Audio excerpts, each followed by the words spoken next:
ओम गणपताय नमः।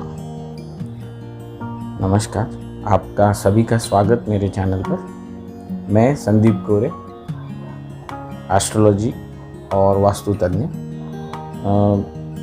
आज हम बात करने वाले हैं कोजागिरी पूर्णिमा, शरद पूर्णिमा या कुमार पूर्णिमा कहते हैं। इसे एक मैजिकल नाइट भी कह सकते हो आप। इसके पीछे का शास्त्र और इसके पीछे का साइंटिफिक रीज़न आज हम जानेंगे, तो अंत तक बने रहिए मेरे चैनल के साथ, मेरे वीडियो के साथ। कृपया हो सके तो आप लाइक और सब्सक्राइब कीजिए मेरे चैनल को, जिससे हमारे आने वाले वीडियोस, आने वाले रहस्य को हम उजागर करने वाले हैं, तो उन सारे वीडियोस को आप तक जल्द से जल्द और फर्स्ट आप देख लीजिए। आज हम जानना चाहते हैं लोगों को जो बहुत सारी कठिनाई आ रही है, बहुत सारे अड़चन आ रहे हैं, डर है कि हमारे से कोजागिरी पूर्णिमा को कोई पूजा में कहीं हमारे पूजा अर्चा में कहीं हमसे कोई गलती भूल ना हो जाए, जिससे माँ लक्ष्मी का सभी ने वीडियोस यूट्यूब पे देखे होंगे। माँ लक्ष्मी के लिए आज आपको ये करना है, ऐसे पठन करना है, ऐसे पूजा पाठ होनी है, दूध है, ईसे है, इलायची है, मिराकिलस चीज़ें होगी, धन की वर्षा होगी, माँ लक्ष्मी आप पे प्रसन्न हो जाएगी और बहुत सारे नुस्खे और लोगों को कंफ्यूज करके रखा हुआ है। लोगों को कोई भी भ्रांति नहीं समझ में आ रही है, कोई सिस्टम में नहीं समझ में आ रहा है, क्योंकि उसके पीछे का सिद्धांत नहीं किसी ने बताया कि क्यों ऐसे है। सभी ने कहा है माँ लक्ष्मी का आज कोजागिरी के दिन, माँ लक्ष्मी के शरद पूर्णिमा के दिन उनका आगमन हुआ था धरती पर, उनका आगमन हुआ था देवलोकों पर, क्योंकि उसके पहले उन्होंने देवताओं ने सागर मंथन, अमृत मंथन बोल सकते हैं, सागर मंथन करके लक्ष्मी जी को प्राप्त किया था, क्योंकि ऋषि दुर्वासा के श्राप मुक्त होने के लिए उन्हें करना पड़ा। इंद्र और विष्णुदेव ने ये एक प्रयोजन रखा था, जिसमें सागर मंथन करके जो श्रीहीन हुए थे, श्री बल निकल गया था ऋषि दुर्वासा के श्राप से, तो उन्हें वो प्राप्त करने के लिए सागर मंथन करना पड़ा। सागर मंथन से आज के दिन, कोजागिरी के दिन बोल सकते, शरद पूर्णिमा के दिन माँ लक्ष्मी और चंद्रमा प्रकट हुए थे। तो ये है हमारे माइथोलॉजिकल, हमारे पुराण, विष्णु पुराण में लिखा हुआ सिद्धांत, और इसके सारे आप श्लोकों में, सारे आपके पुराणों में, सारे वैदिकीय आपके वेदों में आपको स्टोरी अलग अलग डिपिक्टेड मिलेगी। तो क्या है इसके पीछे एक्चुअली राज, क्या है कि माँ लक्ष्मी आज ही के दिन क्यों प्रकट हुई थी, और इनका आज पूजा अर्चा करने से, आपको पूजा पाठन करने से, इनका मंत्र जाप करने से आपको ऊर्जा कैसे मिलेगी और कैसे माँ लक्ष्मी हमारे ऊपर प्रसन्न होगी। सभी को जानकारी लेने के लिए आनंद होता है, समझने के लिए आनंद होता है, पर करने में बहुत सारी गलतियाँ करते हैं। तो उन्हें लगता है कि हाँ ठीक है, हमारे इतने सालों से हम कोजागिरी पूर्णिमा मना रहे हैं, हम जागरण कर रहे हैं, हर टेरेस पे, हर बिल्डिंग के फंक्शंस होते हैं, कोजागिरी के बच्चे बूढ़े सारे इसके पीछे व्रत रखते हैं, उपवास करते हैं, जागरण करते हैं, पर क्यों फलित नहीं होता, क्यों लोगों को उसका पुण्य प्राप्त नहीं होता। तो काफ़ी सारी मिथ्या है लोगों ने बनाई हुई, तो उसको आज हम लोग उजागर करेंगे। साइंटिफिक रीज़न मैं आपको अंत में बताऊंगा। पहले समझते हैं कि कोजागिरी पूर्णिमा है क्या, और शरद पूर्णिमा का जो दिन रात हम लोग जो कर रहे हैं, उसके पीछे का रहस्य क्या है, गढ़ रहस्य। इसे रास पूर्णिमा भी कहते हैं, क्योंकि कृष्ण और राधा गोपियों के साथ उन्होंने रास लीला भी रची थी। और क्यों तो चंद्रमा इतने तेज में होता है, सबसे निकट होता है पृथ्वी के, तो उस दिन बहुत उजाला होता है। तो किसी ने सोचा होगा, कृष्ण जी ने भी सोचा होगा कि हम रात में भी गरबा या रास लीला कर लेंगे। तो वहाँ से ये भी एक भ्रांति बनी है। द्वापर लोक में उसका लिखित डिपिक्शन है जिसमें कहा गया है कि कृष्ण जी रासलीला करते थे इस रात को। हमने इसको भी मान लिया, लोगों ने ये भी मान लिया कि शिव पार्वती के पुत्र का कार्तिकेय भी इसी रात को जन्मे थे। तो ये भी हमने मान लिया। स्कंद पुराण भी इसी रात को शुरू हुआ था। काफ़ी सारी चीज़ें, विष्णु जी की भी आराधना करनी है इस रात को, क्योंकि विष्णु जी माँ लक्ष्मी के पति है और उनको प्राप्त कर लो, उनको खुश कर लो। तुलसी माँ को आप पूजा तो तुलसी माँ को खुश कर दो पूजा में, तो विष्णु जी खुश हो जाते हैं। विष्णु जी खुश हो जाते तो माँ लक्ष्मी खुश हो जाती है। कुबेर का पूजन कर लिए, या आप श्रीयंत्र का पूजन कीजिए, अष्टलक्ष्मी का पूजन कीजिए इस रात को। तो आठों दिशा की लक्ष्मी आप पे प्रसन्न होती है।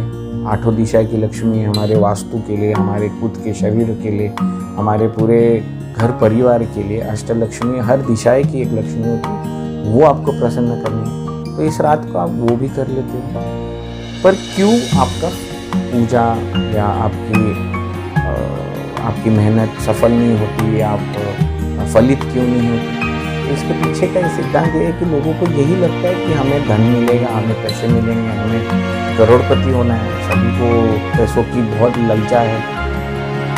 तो इसके पीछे की पहली ये सिद्धांत समझे कि क्या है लक्ष्मी, धन लक्ष्मी आने के लिए आपको इसके पीछे का पूरा सिद्धांत समझना बहुत जरूरी है। चंद्रमा ज्योतिष शास्त्र के हिसाब से हर एक के कुंडली में चंद्रमा के जहाँ पे भी प्रभाव है वहाँ पे वो आपकी राशि है। तो हर एक के लिए चंद्रमा प्रभावी है। हर राशि के हिसाब से आपकी चंद्रमा जहाँ बैठे हैं वहाँ पे आपकी राशि हो जाती है वो। तो हर एक के लिए चंद्रमा क्या पॉजिटिव है पहले ये जानिए। जैसे कारक होता है, मारक होता है, पॉजिटिव और नेगेटिव होता है, मतलब गुड और बैड हो सकता है। तो पहले वो जानिए कि चंद्रमा आपको फल कैसे दे रहा है, कि आपको पॉजिटिव फल दे रहा है कि नेगेटिव फल दे रहा है। कि राशि तो हर एक के इसमें कुंडली में तो चंद्रमा है ही, नवग्रह में स्थित चंद्रमा है। जैसे ज्योतिष शास्त्र का शास्त्र ही ये है कि ज्योति से बना हुआ है। दिव्य मतलब देवता शब्द भी दिव्य से आया है। दिव्य मतलब ज्योति का शास्त्र जो हमें दिखता है, जो हम पर ऊर्जा आती है, जिससे सूर्य एक ही है जो पूरी जोत जलाए हुए है पूरी सृष्टि में। सूर्य का ही पूरी सृष्टि पे प्रभाव है। सूर्य ना हो तो हमें कुछ नहीं दिखाई देगा, इस सृष्टि में पूरा अंधकार हो जाएगा। तो इसके ऊपर बना हुआ ये शास्त्र है ज्योतिष शास्त्र। तो उससे सूर्य की किरणें जाकर चंद्रमा को प्रभावित करती है। चंद्रमा से जो हमें बाउंस बैक या हमें जो डिफ्लेक्टेड रेज जो हमें बोल सकते हैं वो ऊर्जा, उसकी जो किरण है वो हम पर पृथ्वी पर आती है। तो 12 महीनों में हमें हर दिन चंद्रमा की किरणें मिलती है, जिसमें कृष्ण पक्ष होता है, शुक्ल पक्ष होता है, जिसमें कम होता है बढ़ता है चंद्रमा, कम होता है बढ़ता है, यही चलता होता है। तो 12 पूर्णिमा और 12 अमावस्या होती है। बट आगे इसमें हम लोग ये सोचिए कि शरद पूर्णिमा क्यों महत्वपूर्ण है, क्योंकि 16 कलाएँ 27 कलाओं में से 16 कलाएँ जब भी होती है तो चंद्रमा सबसे निकट होता है धरती के, और धरती के निकट होने के कारण द नियरेस्ट वी से जो उसकी ऊर्जा, उसके जो डिफ्लेक्टेड रेज, उसके जो किरण है वो हम पर पूरी तरह प्रभाव करती है। तो सूर्य के तेज में आप रह नहीं सकते हो, आप तेजोबल को आप सह नहीं सकते हो। तो सूर्य से आपको ऊर्जा नहीं मिलेगी। सूर्य की ऊर्जा हमको सिर्फ ईशान्य में जब मिलती है, जिसके रिजल्ट है यूवी रेज जो नील किरण बोलते हैं, उससे आपको डिसइंफेक्शन मिलेगा, पर वो भी सुबह के ब्रह्म मुहूर्त में 3:30 के वक्त में सूर्य उदय से 2 घंटे पहले ही मिल सकती है। उसके बाद सूर्य से तो कुछ नहीं मिलता। उसके बाद तो इंफ्रारेड हो जाता है, तो आपको जो लाल किरण जो हम लोग कहते हैं, जिसे इंफ्रारेड जैसे आपको स्किन प्रॉब्लम्स भी आ सकती है, तो हम तपोबल ले नहीं सकते। तो सबसे बेस्ट डिफ्लेक्टेड रेज या चंद्रमा से आई हुई पॉजिटिव ऊर्जा हमें पूरे साल तो नहीं मिलती। हम हर पूर्णिमा को तो जागरण नहीं कर सकते तो सबसे पीक पे, सबसे महत्व दिन या महत्व की रात जिसमें हमें सबसे सारे वर्ष के लिए हमें ऊर्जा मिले, इस रात को हमको सबसे बेस्ट कॉन्सेंट्रेटेड ऊर्जा मिल सकती है। इसी के लिए जब चंद्रमा सबसे निकट है, वो कोजागिरी शरद पूर्णिमा के दिन आपको जागरण करना है, क्योंकि आप पूरे साल तो सो रहे थे, हर पूर्णिमा तो आपने की नहीं। हर पूर्णिमा को कोई ये ऊर्जाएं सिद्ध नहीं कर सकता। ये हर पूर्णिमा को आपको धन लक्ष्मी नहीं मिल सकती, और साल भर हम मतलब साल भर यही करेंगे तो बाकी दिनों में करेंगे। पर इसी सिद्धांत को सही करने के लिए पुराणों में, हमारे गुरुजनों ने, हमारे साधु संतों ने इसके पीछे का एक घोर अभ्यास करके एक शास्त्र बनाया था, जिसको हम लोग आज समझ सकते हैं कि चंद्रमा सबसे निकट है तो उसकी ऊर्जा सबसे तेजोबल में होती है। हमारे शरीर पे जो पानी तत्व है, हमारे शरीर में खून है, जो भी जल वाहित और प्रभावित होता है चंद्रमा से, जैसे हमारे रक्तचाप है, लो एंड हाई ब्लड प्रेशर, वो भी निर्भरित है चंद्रमा के कलाओं पे। जैसे हाई टाइड, लो टाइड, चंद्रमा जैसे समुंदर में आपकी लहरों पे कंट्रोल करता है, वैसे हमारे मन पे कंट्रोल है उनका। ये आपके ज्योतिष शास्त्र में इसका पूरा अभ्यास है, और इसके ऊपर सभी को पता है कि चंद्रमा हमारे मन का कारक है, हमारे शरीर की सुंदरता का भी कारक होता है, शुक्र और चंद्रमा दोनों। तो चंद्रमा आपके जल प्रभाव, आपके ब्लड प्रेशर, आपके पानी तत्व को कंट्रोल बैलेंस करने का पूरा सिद्धांत उसमें चंद्रमा के पास कंट्रोल है। तो जब ये इतना प्रभावित है, तो पूरे 12 महीने हम लोग तो कुछ नहीं कर रहे थे, पर शरद पूर्णिमा को इम्पोर्टेंस देके जब पता चल गया कि चंद्रमा निकट है, सबसे ज़्यादा पॉजिटिव एनर्जी देता है, तो लोगों ने उसके ऊपर से शास्त्रों में लिखा हुआ पढ़कर इसकी पूजा अर्चा करके, रात भर जागरण करके माँ लक्ष्मी जी को आप प्रसन्न करके, लोगों को डर पैदा करके कि आप नहीं करोगे तो आप निर्धन हो जाओगे, आप गरीब हो जाओगे। अगर श्री महालक्ष्मी की आप अगर आराधना करते हो और उससे ब्लेसिंग्स लेते हो, उनकी आप प्रसन्नता आप कर लेते हो, तो आपको काफ़ी पूरे साल भर पैसों की वर्षा होगी। तो यही चीज़ समझना है कि ये गलत है, लोगों को डराया जा रहा है, ये गलत है कि अगर नहीं करे तो पैसे नहीं कमाओगे, ऐसे तो नहीं होगा। तो इसके पीछे का सिद्धांत ये था कि आप निरोगी होगे अगर आप चंद्रमा के प्रभाव में 40 मिनट तक इस रात्रि को जागरण करते हो। 40 मिनट तक आप कम से कम वस्त्र में, सफ़ेद वस्त्रों में, या तो आप नाभि तक के ना वस्त्र, पुरुष हो तो आप बिना कपड़े के भी टहल सकते हो। 40 मिनट तक चंद्रमा के उजाले में उनकी ऊर्जा ले सकते हो। औरतें हैं और जिनको थोड़ी ये है कि लोग क्या कहेंगे, डर है लोग क्या कहेंगे, तो आप सफ़ेद कपड़ों में, कॉटन के एकदम हल्के वस्त्रों में आप चंद्रमा की ऊर्जा ले सकते हैं। करना क्या है इसमें, आप अष्टलक्ष्मी का पूजन कीजिए, श्री यंत्र का पूजन कीजिए, माँ शिव पार्वती के पुत्र, शिव पार्वती के पुत्र कार्तिकेय का आप आह्वान कीजिए। आप विष्णु जी, माँ लक्ष्मी, तुलसी मैया, इनको सभी को घी का दिया दिखाकर आप दूध की खीर बना के चावल, दूध और मिश्री, जिसे शक्कर, खड़ी शक्कर कहते हैं, उसे डालकर आप खीर बना लीजिए। आप केसर डालकर, केसर और इलायची डालकर दूध बना लीजिए। सुबह 4 बजे तक आप इसे खुले में, चंद्रमा के प्रभाव में, चंद्रमा की डायरेक्ट ऊर्जा में, चंद्रमा की लाइट में आप रख कर इसकी ऊर्जा ग्रहण कर लीजिए, उसको पॉजिटिव कर लीजिए। जो आपको सुबह 4 बजे के करीब ग्रहण, सभी को घर में जिनको आपको लेना है, जिनको उसकी आवश्यकता है, उन्हें आप ग्रहण करने दीजिए।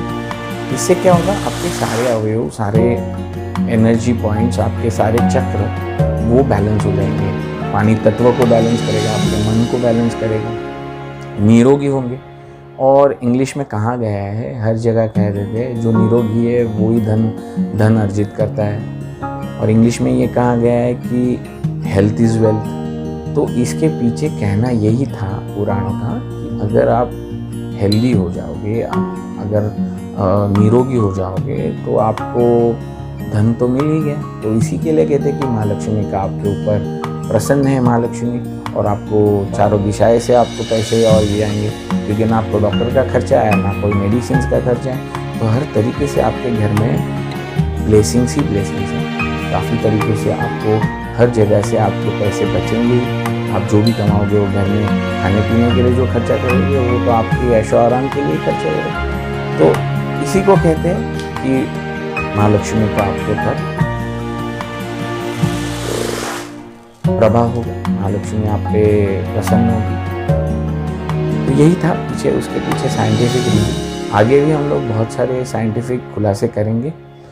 हमारे त्यौहार हर तरीके के त्यौहार है जिनको हमको हिंदुत्व को फॉलो करना ही है, क्योंकि इसके पीछे बड़ा शास्त्र है, बहुत बड़े शास्त्र हैं जिनको समझेंगे आज की जनरेशन में। हमारे जैसे जनरेशन, हमसे भी काफ़ी छोटे हैं, उनको तो कोई आगे अगर इसके पीछे का सिद्धांत नहीं बताएगा, कोई साइंटिफिक रीजंस और साइंटिफिकली प्रूव नहीं कर पाएगा, तो ये विलुप्त हो जाएंगे, ये ख़त्म हो जाएंगे, इट विल एंड सून। तो इसी के लिए ये हमारी एक प्रयास है कि आगे लोगों को समझ में आए क्यों करना चाहिए, क्यों हमारे हिंदू त्यौहार और हिंदुत्व में जो बने हुए गढ़ रहस्य है उनको समझ लेना बहुत ज़रूरी है।